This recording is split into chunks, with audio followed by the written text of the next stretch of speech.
Bien, muy bien. Entonces vamos a iniciar nuestra conversa de hoy con respecto al el avance de los capítulos relacionados a evolución, ¿no? Estamos ya en el último capítulo de su sílabus, en la cual vamos a entender un poco el sentido, ¿no?, que han tenido diversos científicos para tratar de entender una organización de agrupación de organismos vivos, ¿no? Entonces,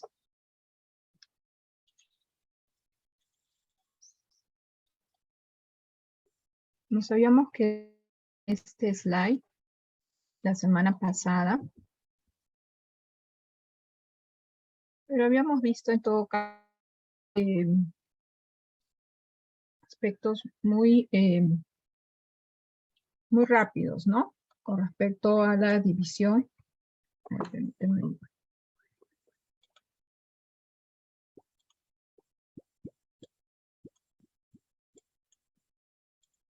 Aspectos muy rápidos, ¿no?, con respecto a lo que viene a ser las divisiones. Esto fue parte, ¿no?, de lo que habíamos hablado con respecto a los dominios, ¿no?, que ya Walsh había conseguido definir. Sin embargo, me gustaría a mí retroceder un poco a fin de entender con más detalle características, ¿no?, que después nos van a permitir poder entender cómo se realiza una diversificación mejor, ¿no? Sí, entonces vamos a retroceder resaltando ya, en todo caso, algunas partes que hemos visto, ¿no? Y algo que no, en todo caso, no habíamos mencionado, de repente para los alumnos de práctica sí habíamos mencionado, era sobre este personaje, Herbert Copeland, ¿no? Herbert Copeland, que establece el surgimiento de un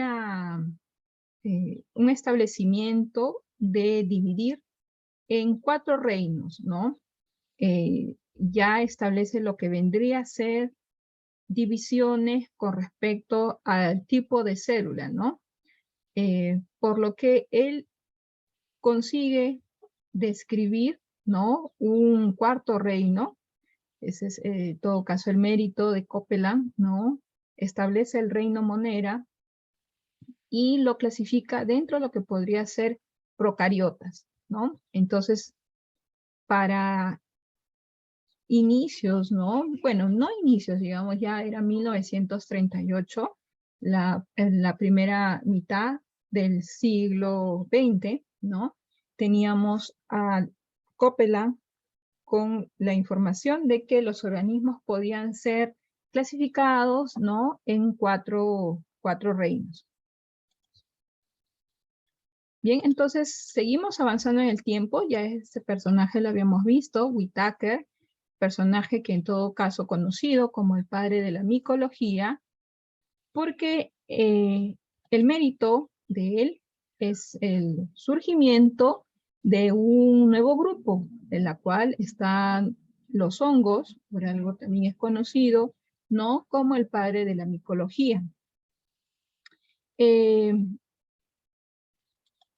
Si bien verifican la fecha, ¿no?, estamos ya, ya había pasado la Segunda Guerra Mundial, y a promediados, ¿no?, de 1950 surge lo que viene a ser el microscopio electrónico, y con él, con este surgimiento, pues permite no solamente llegar a tener una información no solo de aspectos que podrían otorgar un microscopio óptico, ¿no?, sino también conseguir distinguir, ¿no?, algunas características con más detalle con respecto a las células, ¿no? Entonces surge este nuevo grupo, que son los hongos, ¿no? Y él, en todo caso, establece, ¿no?, con respecto primero a lo que vendría a ser el tipo de si eran organismos nucleados o anucleados que no poseían núcleo, ¿no?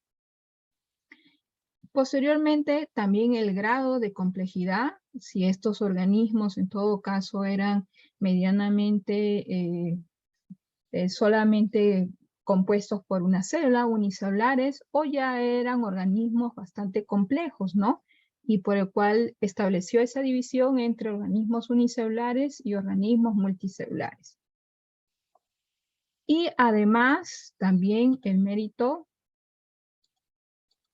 de Whittaker era que consiguió definir con respecto al tipo de nutrición que podían tener estos organismos. Entonces, no solamente hacer una división con respecto a algunos organismos que tienen propiedades de crear sus propios alimentos, ¿no? Como las plantas, que son organismos autótrofos, sino también aquellos otros que claramente que ya se definían, ¿no? Desde Aristóteles, que podían ir en busca de sus alimentos, que eran los heterótrofos, sino también este otro grupo, que en todo caso tenía esa alimentación de conseguir absorber, ¿no? Algunos nutrientes a través de otros organismos, por otras formas, ¿no? Que sería ya algo relacionado a una absorción. Entonces, aquí establecen 3 principios, ¿no? Uno con respecto al tipo de células, lo otro sería el tipo de la complejidad que podrían tener estas células, si eran unicelulares o multicelulares, y el tercero sería con respecto al tipo de nutrición, ¿no? Que tenían estos organismos. Entonces, claramente Whittaker consiguió distinguir estas diferencias, ¿no? Y también, en todo caso, es bueno aclarar con respecto a un grupo que se encuentra, digamos, hoy en día, ¿no? Dentro de algunas características muy basales de las plantas, ¿no? Son organismos un tanto primitivos, en el sentido de que podemos encontrar una larga diversidad de ellos, desde que algunos son primitivos, otros, sin embargo, tienen un alcance mayor, ¿no? Consiguen hacer otras separaciones. Pero estos organismos, en todo caso, ¿no? A los que yo me estoy refiriendo, vienen a ser las algas, ¿no? Y que para Whittaker, aún estas algas rojas, algas verdes o algas pardas, ¿no? Las flechas más o menos nos ayudan a recordar estas algas, ¿no? Se mantenían aún dentro del grupo Plantae, ¿sí? Entonces, digamos que para Whittaker aún no se podía ver estas algas como una organización distinta, ¿no? Separada de las plantas, que hoy en día en todo caso se tiene algo más claro, ¿no? Bien, entonces, es entonces, antes del inicio, lo que vendría a ser una era de la biología molecular, ¿no? Que más o menos inicia en los años 70, teníamos este alcance, ¿no? Este avance con respecto a la evolución, ¿no? De los organismos vivos, de tratar de entender, ¿no? Desde Aristóteles o Linneo, esta dicotomía entre separar animales y plantas, luego con Haeckel, ¿no? El inicio de este grupo protista, ¿no? O proctista también, que ya se inicia con Haeckel, ¿no? Que se mantiene con Copeland, pero con Copeland consigue hacerse otra distinción, ya que consigue establecer, ¿no? Esa característica que si pueden algunos tener núcleo o no, ¿no? Entonces, con Whittaker tenemos, pues, aún mantienen, ¿no? Monera, protista, animalia, plantae, ¿no? Obviamente que de protista, que para Copeland serían pues inclusive hongos, ¿no? Whittaker ya consigue hacer esa distinción, ¿no? Entonces, para el surgimiento de la biología molecular, teníamos esta, ¿no? Hasta este avance, ¿no? Y con la biología molecular, entonces surge, obviamente, todos los estudios relacionados a la filogenia molecular, utilizando, ¿no? ADN, ARN y proteínas, ¿no? Entonces, con estas informaciones genéticas van a conseguir establecer, ¿no? Filogenías más cercanas, de tal forma que se consiga entender mejor, ya que no solamente establecen principios de que mantengan algún tipo de características, ¿no? Sino que también consiguen determinar algunas características basales, ¿no? Consiguen distinguir un mejor espectro de diversificación, ¿no? Con este surgimiento de la biología molecular. Y en ese contexto de la era ya de la biología molecular, ¿no?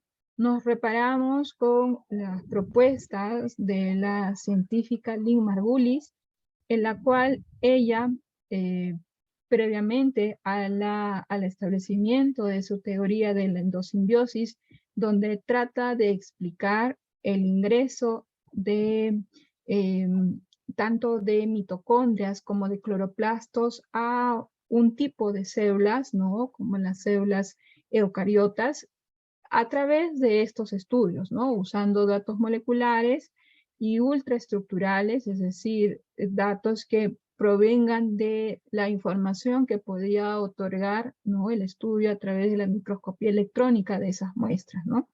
Entonces, ella, con el apoyo y el entendimiento de su teoría de endosimbiosis, mantiene o utiliza la división de Whittaker de los 5 reinos, pero hace algunas aclaraciones con respecto a algunas algas que se encontraban dentro del grupo Plantae, aún para Whittaker, ¿no? Entonces, bueno, aquí habíamos hablado un poco con respecto a esta teoría de endosimbiosis, ¿no? Que en realidad trata de explicar el ingreso de, serían bacterias que tenían la característica de realizar respiración, ¿no? Realizar un proceso aeróbico, eran heterótrofas, ¿sí? Y tratan en todo caso de introducir, ¿no? A través de fagocitosis estos organismos. Posteriormente, esas mismas células, en todo caso, pueden permanecer y convertirse simplemente a lo que sería una célula eucariótica, de repente, pues, de la orden Animalia, ¿no? Y otra célula eucariótica relacionada con especies vegetales, ya que de esa misma célula, en todo caso, podía, pues, discernirse que también tenía la propiedad de hacer fagocitosis, ¿no? Con una cianobacteria que obviamente tenía, pues, cloroplastos, ¿no? Plastidios, y entre ellos el cloroplasto, para que pueda realizar, ¿no? el proceso de fotosíntesis. Entonces, digamos que de aquí surgiría lo que vendría a ser, ¿no? Estas células vegetales que tienen cloroplasto y mitocondrias, ¿no? Entonces, en eso consistía esta propiedad, esta hipótesis de la endosimbiosis, y con esa teoría, ¿no? Lynn Margulis propone, pues, tratar de separar, ¿no? Estos grupos de algas, como son la rodofita, la feofita y la clarofita, ¿no? Que en todo caso se encuentran prácticamente, pues, al límite de este reino protista, ¿no? De este reino protista, ¿no? Ya no están, en todo caso, pues, integrando, ¿no? Lo que vendría a ser estrictamente un grupo relacionado a las plantas, ¿no? Aquí tenemos a este grupo como las briófitas, ¿no? Las traqueofitas, briófitas que ya en todo caso hemos visto, ¿no? Como plantas muy primitivas, ¿no? Muy basales en toda la diversificación de especies vegetales, ¿no? Y entonces, con esta propuesta, ¿no? Ya consiguen, digamos, tener un espectro más amplio de lo que vendría a desarrollar posteriormente con respecto al grupo de las algas, ¿no? Y esa es, en todo caso, la contribución que a través de su teoría de endosimbiosis, Lynn Margulis contribuye a el entendimiento, ¿no? De la división que había establecido Whitaker, ¿no? Y que en todo caso, pues, tratan de mantenerse, se ha mantenido esa información de Whitaker, en todo caso, la idea de tener, ¿no? 5 divisiones muy claras por muchos años, ¿no? Por muchos años. Entonces, después habíamos visto ya con esta contribución, ¿no? Lo que había conseguido Wowsen, ¿no? Wowsen estableció lo que vendría a ser la agrupación de estos grupos, ¿no? De estos 5 grupos, pero él estableció el término dominio, ¿no? Dominio que tiene en todo caso un término mucho más amplio, más grande con respecto a solamente caracterizarlos como reinos, ¿no? Entonces, va a establecer lo que vendría a ser 3 dominios, ¿no? Él establece el dominio bacteria.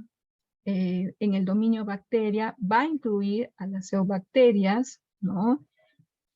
El dominio arcae, donde ya establecen las arqueobacterias, ¿no? Y aquí estarían en todo caso siendo incluidos en este grupo, ¿no? Todos los organismos que tendrían una organización de célula procariótica, ¿no? Y por otro lado, dentro de completando esos 3 dominios, estaría pues incluyendo al dominio de eucaria, ¿no? Estas especies que tendrían pues una célula propiamente, ¿no? Eucariota para el desempeño de estas, ¿no? Entonces, Wowse establece todo lo que vendría a ser un árbol filogenético, ¿no? Un árbol filogenético basado en, pues, contribuciones de la biología molecular, claro está, utilizando, ¿no? Este ARN ribosomal, que es una de las, en todo caso, proteínas, ¿no? O que genera estas proteínas que pueden conservarse a lo largo de muchos años, ¿no? Muchos miles de años. De aquí, entonces, pueden establecerse, ¿no? Algunos reinos que ya se incluyen dentro de del grupo, por ejemplo, de las eucarias, ¿no? Dentro de las eucarias, entonces, se quedó el reino animalia, el reino de los hongos, fungi, el reino de las plantas, plantae, estos organismos protistas, ¿no? Se quedarán aquí, y arcae para las arqueobacterias y el dominio bacteria para las eubacterias, ¿no? Entonces, más o menos presenta, ¿no? Un árbol filogenético de esta forma, donde podemos ver los tres dominios, ¿no? Teniendo, claro está, la característica de establecer un ancestro común, ¿no? Algo que en todo caso podríamos entenderlo más adelante cuando vamos a hablar sobre la filogenia, ¿no? Cladística, que es donde podemos entender un poco mejor sobre la separación de estas ramas, ¿no? Con esta figura, digamos que intentan seguir la idea inicial que tenía, ¿no? Linneo, ¿no? Que tenía, perdón, Darwin, Charles Darwin, ¿se acuerdan de que habíamos mostrado Charles Darwin, en sus notas, ¿no? Había mostrado lo que para él se entendía como una evolución, ¿no? Él plasmaba en su cuaderno de notas un árbol, ¿no? Un simple árbol, un tallo para el cual sería como un ancestro común, ¿no? Y sus ramas, cuanto más la rama era alejada, ¿no? Significaba que la especie estaba más evolucionada, ¿no? Entonces, ese mismo concepto lo recogen aún para el establecimiento de estos 3 dominios, ¿no? Entonces aquí podemos ver todos estos grupos que habíamos mencionado, ¿no? Animalia, fungi, plantas, ¿no? Algunos otros organismos, como las diatomeas, ¿no? Dentro de las arcae, aún organismos muy, en todo caso, pues, que puedan presentar características de arqueobacterias, ¿no? Y estas, por otro lado, las bacterias, ¿no? Vamos a ver, en todo caso, en la siguiente figura, un poco más en detalle, ¿no? Con más información con respecto a los grupos que se presentan, ¿no? Dentro de las bacterias, dentro de las arqueobacterias y dentro de las eubacterias, ¿no? En todo caso, pues esto, el dominio de las eucariotas, ¿no? Es como dicen, ¿no? Esto realmente es mucho más amplio, ¿no? Es mucho más amplio que un reino, ¿no? Realmente es inmenso, en todo caso, pues agrupar todas estas especies, ¿no? Todas estas especies manteniendo esa característica de ser organismos eucarióticos, ¿no? Entonces aquí podemos ver las plantas, ¿no? Los alveolados, los heteroconst, ¿no? En todo caso, bueno, no es para que ustedes se memoricen todos estos grupos, ¿no? Pero sí para que entiendan la idea de establecer esos reinos que indicaba Walls, ¿no?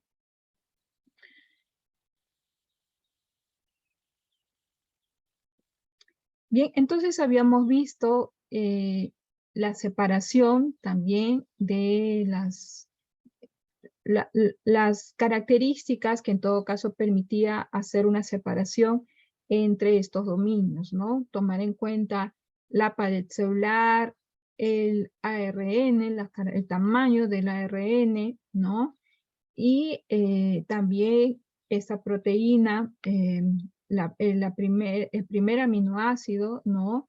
Que en todo caso se podía sintetizar, ¿no? A través de una arqueobacteria, de una eucariota o de una bacteria, ¿no? Aquí vamos a ver otro recuadro, en todo caso, que también nos va a poder otorgar mayor información sobre estos grupos, ¿no? Estos dominios en la cual detalla Walls, ¿no? Con respecto al tipo de célula, ¿no? A la estructura celular, como ya habíamos mencionado, pared celular con peptidoglucano en bacterias y arqueobacterias, ¿no? La presencia en todo caso de celulosa en la pared celular para los protistas, la presencia de quitina en la pared celular para los hongos y celulosa y cloroplasto en el reino Plantae, ¿no? Y en todo caso Animalia se caracteriza por no poseer pared celular ni cloroplasto, ¿no? Las características con respecto al número de células, ser organismos unicelulares para bacterias y también para arqueobacterias, ¿no? O en todo caso una diversificación más amplia con respecto a organismos protistas, ¿no? O también conseguir entender que algunos hongos están presentes en forma multicelular o algunos unicelulares, ¿no? Y el reino Plantae y Animalias ya son organismos más complejos y obviamente que van a ser multicelulares, ¿no? Su forma de nutrición, en todo caso, autótrofo o heterótrofo para bacterias, arqueobacterias. También para el caso de los protistas, ¿no? Heterótrofo, en todo caso podemos englobar a los hongos, las plantas autótrofas y las reina animalia como heterótrofo, ¿no? Aquí algunos ejemplos, en todo caso, de estos grupos, ¿no? Streptococcus, E. coli. Aquí voy a corregir, es siempre en itálico, ¿no? El nombre de especies. Y algunos otros representantes para cada grupo, ¿no?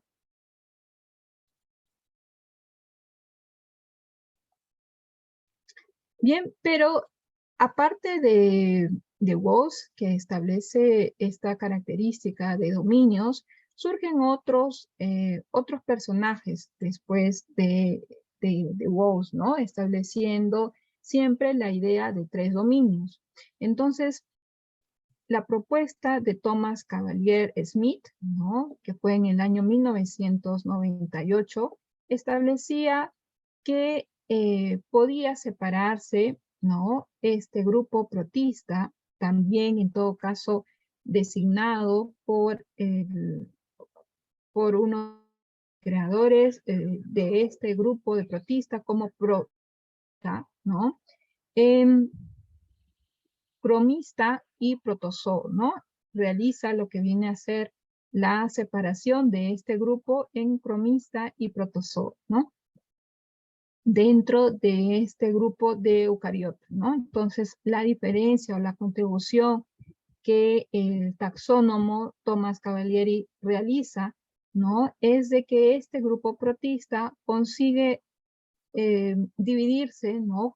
Los organismos que integran este grupo consiguen ser separados entre un grupo que se va a denominar estrictamente protozoa y otro grupo que se denomina cromista, ¿no? Entonces, en el grupo de los cromistas va a incluir a las algas, ¿no? Que van a tener cloroplastos que contienen clorofila A y C, ¿no? Establece lo que vendría a ser en todo caso que los protoctistas, ¿no? Van a ser de origen polifilético, ¿no? Es decir, que van a unirse, ¿no? Van a reunirse a grupos vivos muy diferentes, ¿no? Es decir, que tiene el surgimiento este grupo, ¿no? Protista a través de especies muy distintas entre sí. Por eso que le denominan de origen polifilético, ¿no? Monofilético es que van a tener, digamos, un ancestro común y que a raíz de esto, ¿no? Surgen otros grupos, ¿no? Entonces, a la vez también hace un cambio con respecto a que las diferencias entre bacterias, ¿no? y arqueobacterias que había establecido Woese, ¿no? No eran suficientes para formar dos grupos, ¿no? Por lo que lo agrupa en un solo reino, en todo caso, de bacterias, ¿no? Entonces, el mérito de Cavalier Smith es de el surgimiento de estos cromistas para la ubicación de las algas, ¿no? Y en una publicación de 2015, es la más reciente, por un grupo grande encabezado por Michael Ruggiero, ¿no? Establecen una publicación basada en el estudio de más de 1.6 millones de especies, ¿no? Intervariadas en el catálogo de la vida, en la cual realizan la separación en dos superreinos o dos suprarreinos, ¿no? Y 7 reinos, ¿no? Entonces consiguen separar en procariota y eucariota procariota para el reino de arqueobacteria y bacteria, y eucariota para protozoa, cromista, fungi, plantae y animal, ¿no? Entonces, resaltando que en ese grupo de cromistas, ¿no?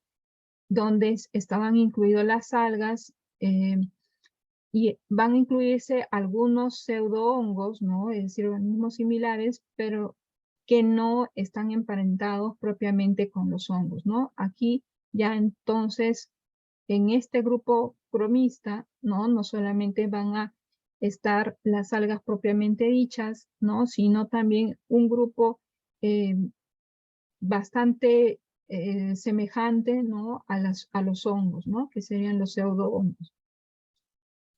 Entonces, esto es lo más reciente, ¿no? Con respecto a la división, a los surgimientos de la clasificación de las especies, ¿no? Quien desea en todo caso ver la publicación, esa es la dirección que se tiene de Ruggiero, ¿no?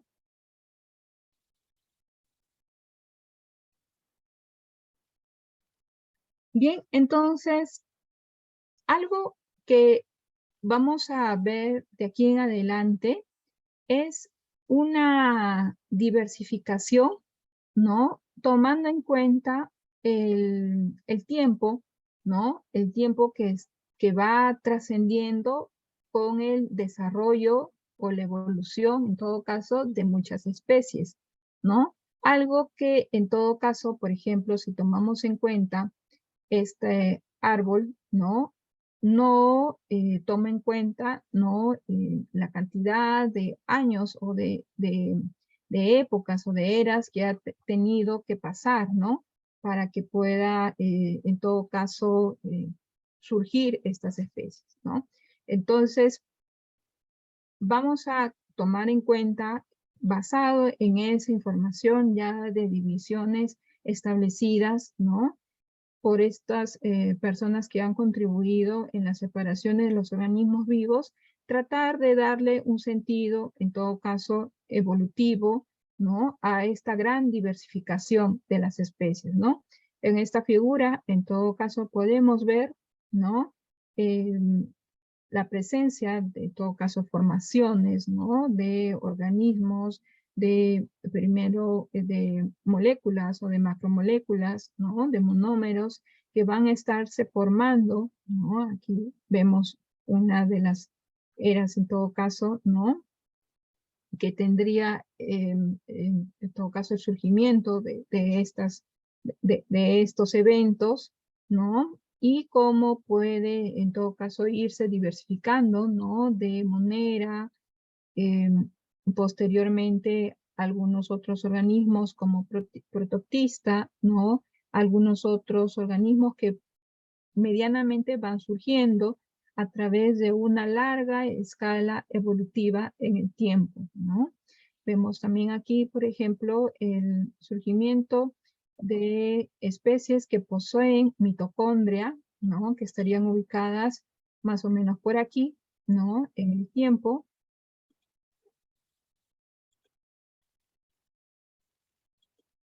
Vemos que en todo caso van apareciendo por esta época estas especies que ya poseen mitocondria, ¿no? Y habíamos visto por la teoría de endosimbiosis, en todo caso, ¿no? Que posteriormente o paralelamente habría pues esos organismos que aparte de fagocitar primero una mitocondria, fagocitan también los plastidios, ¿verdad? O organismos que posean plastidios. Entonces aquí más o menos podemos ver, ¿no? Este surgimiento de las plantas propiamente dichas, ¿no? Para esta parte de aquí, ¿no?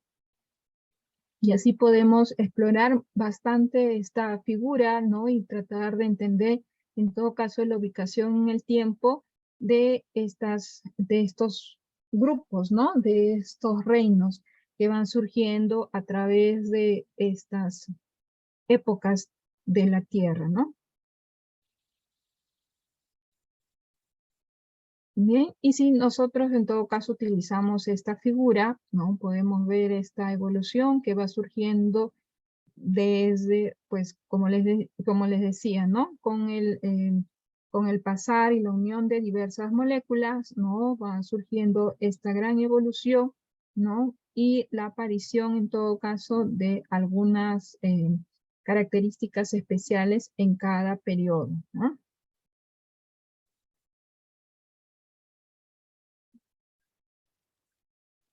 Bien, y en todo caso también salientar de que pues nada de esta construcción de una forma de entender las divisiones posteriores se hubiera llevado a cabo si no existieran, ¿no? De alguna forma registros fósiles, ¿no?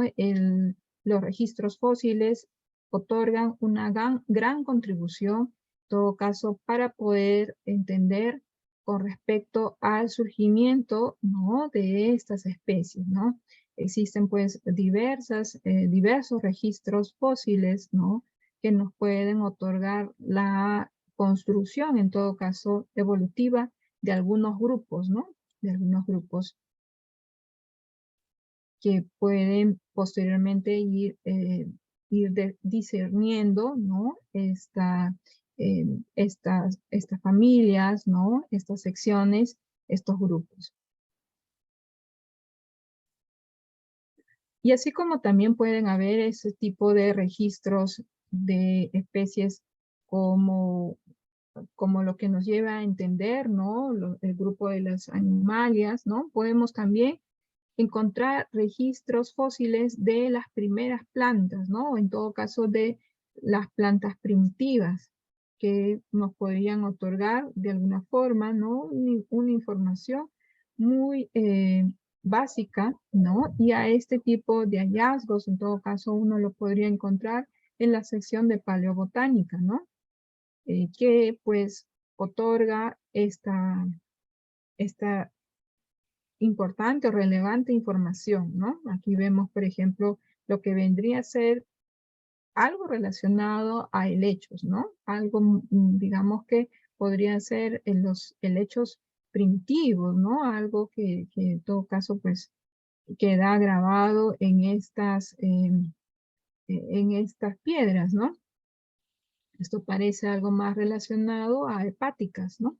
Hepáticas, y aquí parece más relacionado pues, grupos de las gimnospermas, ¿no? Sí, y así podemos encontrar pues una diversidad de aportaciones con respecto a investigaciones de registros fósiles, ¿no? No solamente para animales, sino, como estamos viendo aquí, sino también para especies vegetales, ¿no?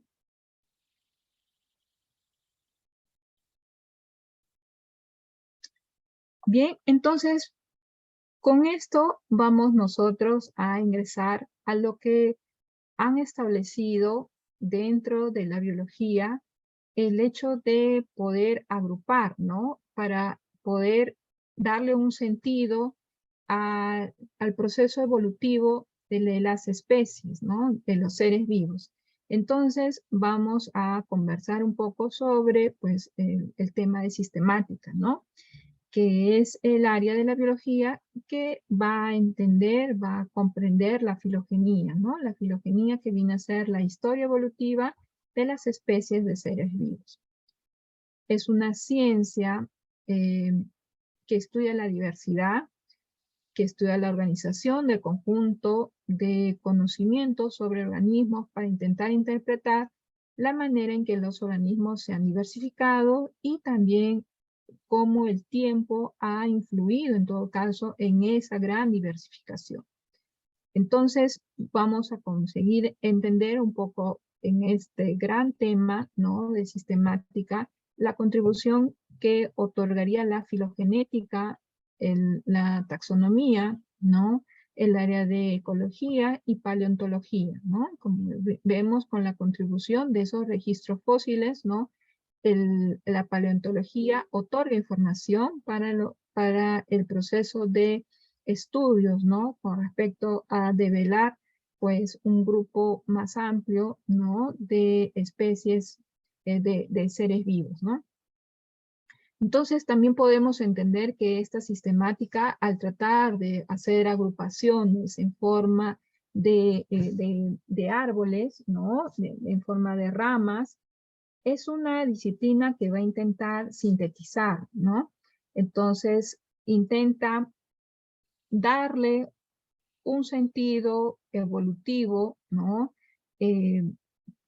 Otorgando, construyendo teorías para poder indicar de que ese surgimiento de algún evento que cambie para que pueda generar una nueva especie, ¿no? Va a ser incluido dentro del proceso de sistemática.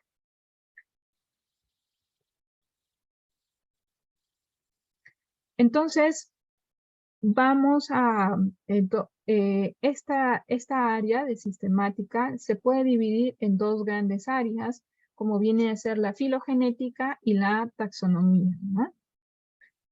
Una apoya a la otra, ¿no? En síntesis, la filogenética se basa en tres presupuestos básicos. La primera es que la vida ha surgido solamente una vez y por ello todos los organismos tienen un ancestro común o más o menos, ¿no? Más o menos remoto, ¿no? Hubo un patrón de diversificación, cladogénesis, luego vamos a entender a qué se refiere con cladogénesis, ¿no?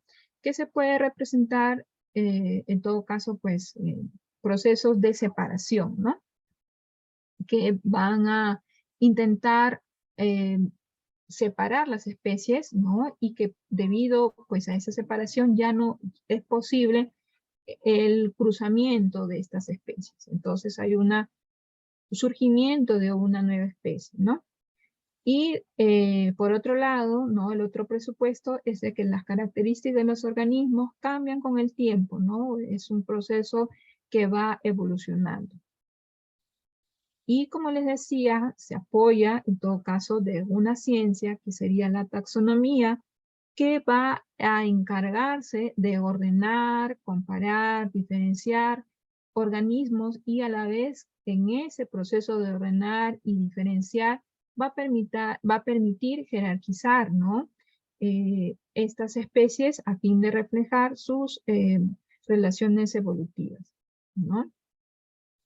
Entonces, la taxonomía, ¿no? Va a, ya habíamos visto esto en Linneo, que surge con Linneo esta idea de clasificar de especies, ¿no? Pasando por algo muy simple, muy básico, que sería la especie, pasar a género, ¿no?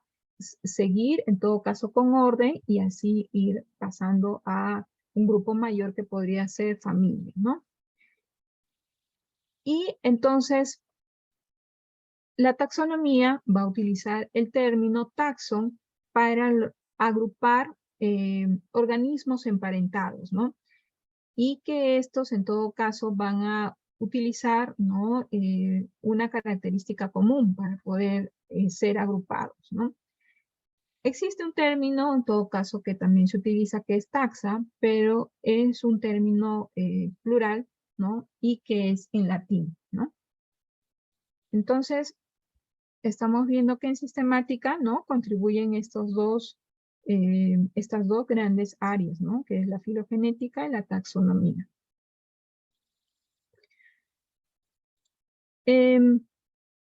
Entonces, basado en lo que vendría a ser la sistemática, existe una comparación o digamos un apoyo entre lo que vendría a ser una sistemática evolutiva y una sistemática filogenética, ¿no?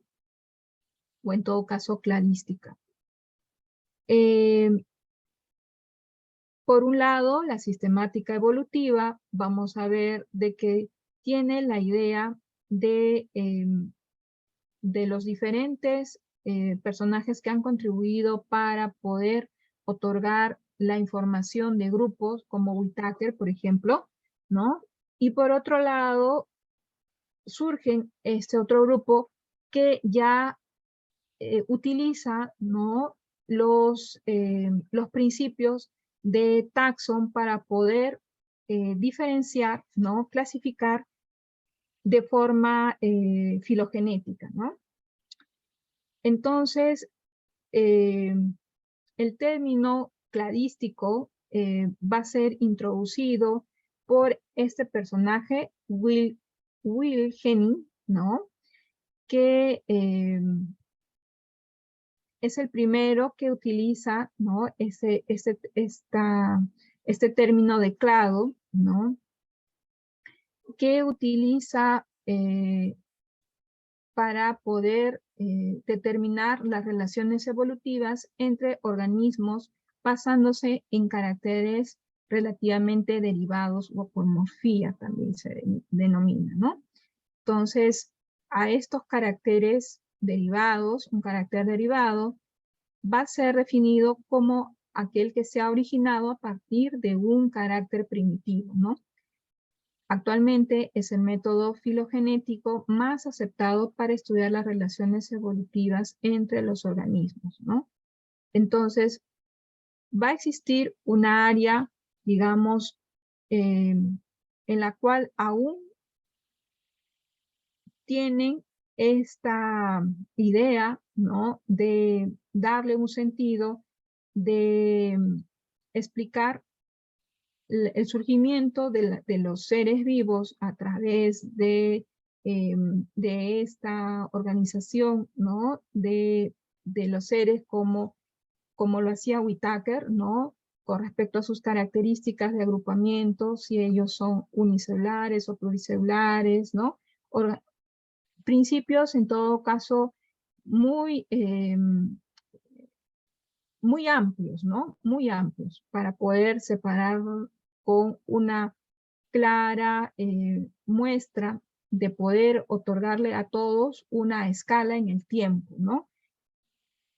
La sistemática evolutiva, en todo caso, solamente ve, digamos, algo muy macro, ¿no? De alguna forma entendida así, ¿no? Como lo hacía Whittaker, por ejemplo, ¿no? Con esa información de complejidades, ¿no? Con esa información de que si eran especies de cómo se alimentaban, o si estas especies eran organismos unicelulares, ¿no? Si eran nucleados o anucleados, ¿no? Pero la sistemática filogenética, en todo caso, ¿no? Aquí vemos lo que con este grupo, ¿no? Van a intentar, ¿no? Colocar este clado, ¿no? Este es un clado que nos va a otorgar informaciones muy relevantes, ¿no? Un clado, en todo caso, propone, ¿no? Son propuestas de grupos que se van separando, ¿no? Separaciones en rama a medida que aparece un evento, ¿no? ¿A qué le podemos denominar un evento, no? Un evento vendría a ser, por ejemplo, aquí estamos viendo con respecto a una sección muy amplia con respecto al grupo de la familia de las plantas, ¿no? Del reino plantario. Entonces aquí vemos por un lado el surgimiento, ¿no? O la presencia de las algas verdes como grupo externo, algo muy común, en todo caso, un término muy utilizado por esta familia de sistemática filogenética, es el uso de un grupo externo, ¿no? Y aquí lo podemos otorgar o lo otorgan a las algas verdes, ¿no? Y como grupo o como sección interna, tenemos aquí pues un amplio grupo de especies embriofitas, ¿no? Embriofitas.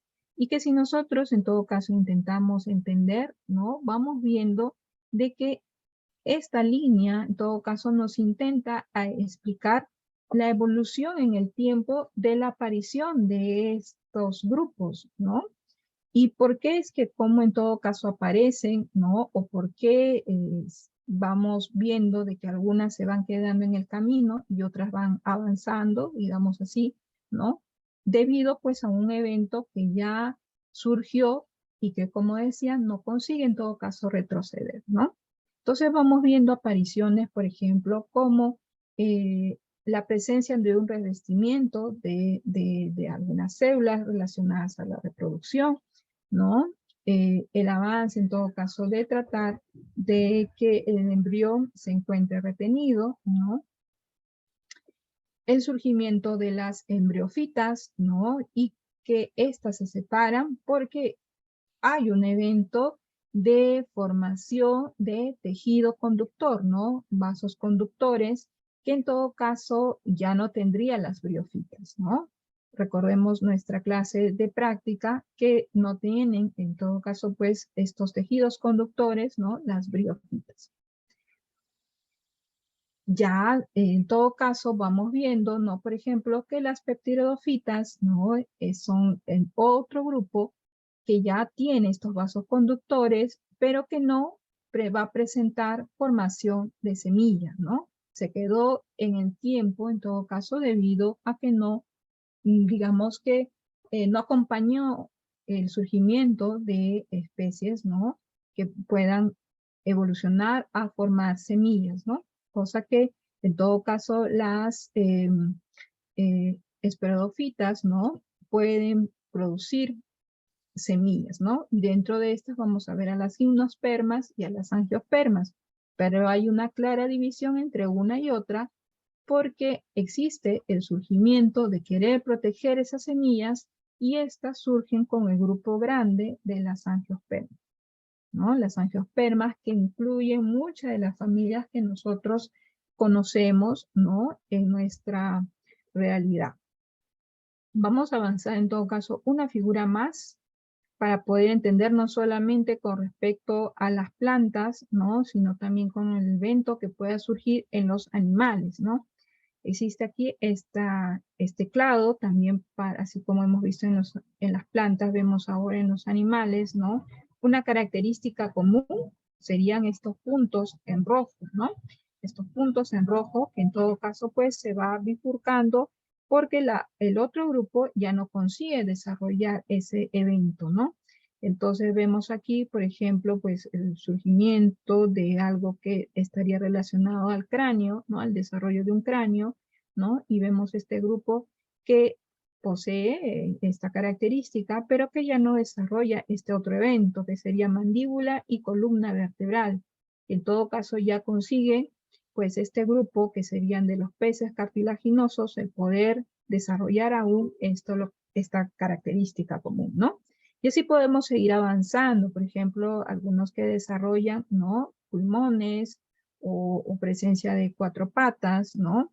Como los anfibios, el desarrollo de huevo con cáscara, ¿no? Alguna otra bifurcación que existe con el desarrollo de los pelos, ¿no? Para el caso de los mamíferos, ¿no? Y podemos ver otra bifurcación más en esta etapa de reptiles y aves, ¿no? De todas formas, hay características que en todo caso se pueden notar de una forma más relevante, ¿no? Con respecto a este grupo que presenta ovos con cáscara, ¿no? Mamíferos, reptiles y aves, ¿no? Y así podemos ir incrementando e ir entendiendo con respecto al grado en complejidad, ¿no? Bien, entonces creo que nos quedamos por aquí para